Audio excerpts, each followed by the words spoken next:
ช่วงเคลียร์ 3G กับพี่มาร์ชสนับสนุนโดยสำนักงานคณะกรรมการกิจการกระจายเสียง กิจการโทรทัศน์และกิจการโทรคมนาคมแห่งชาติ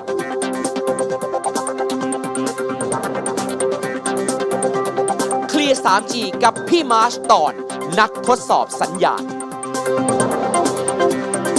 อยากทราบว่ารถทดสอบสัญญาณของกสทช.มีขั้นตอนการทำงานอย่างไรครับ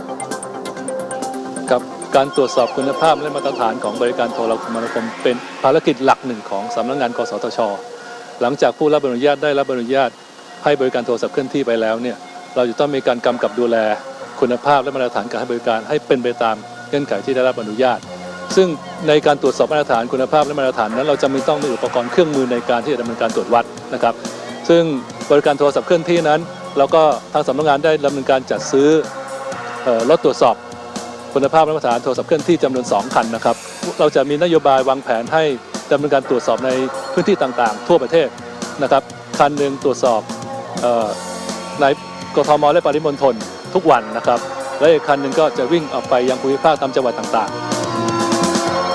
ๆเสนอแผนการดำเนินการนะครับตรวจวัดให้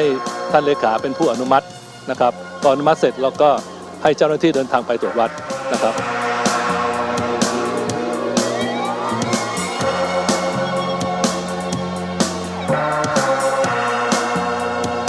แล้วก็สำหรับรถที่วิ่งในกทมนั้นหรือและวิ่งในต่างจังหวัดนั้นเราจะวิ่งปีหนึ่ง2 รอบนะครับเพื่อที่จะสามารถดำเนินการเปรียบเทียบ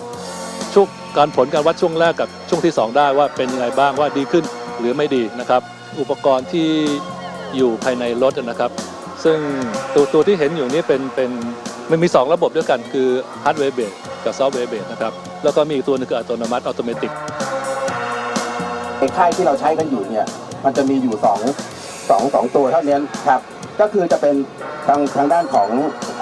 เรื่องของ iPhone นะครับแล้วก็จะเรื่องของ Android ครับสมาร์ทโฟน Android นะครับทั้งวันทั้งคืนนะฮะทีนี้ที่เห็นอยู่นี้เป็น Ecover นะครับเป็นฮาร์ดแวร์เบสซึ่งสามารถเทสข้อมูลต่างๆได้มากที่สุดแล้วก็ตัวนี้เนี่ยมีขีดความสามารถทำการทดสอบได้20 เครื่องในเวลาเดียวกันนะครับซึ่งจะทดสอบทั้ง Voice และ Data ก็อยู่ที่ว่า Scenario ที่เราจะจัดสำหรับตัวออโตเมติกนี้จะสามารถตรวจวัดในเวลาเดียวกันนี้ได้5โอเปอเรเตอร์พร้อมกันเพื่อทำเบนช์มาร์กิ้งครับให้ความรู้ประชาชนได้ด้วยไม่ใช่มาเข้าข้างกสทช.นะนี่เป็นผลที่วิ่งตั้งแต่เมื่อเช้า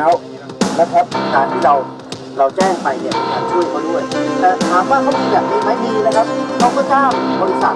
แล้วก็ทำการทดสอบแบบนี้เหมือนกันแล้วพอเขาเจอเขาก็ไปซ่อมแต่บางครั้งมันไม่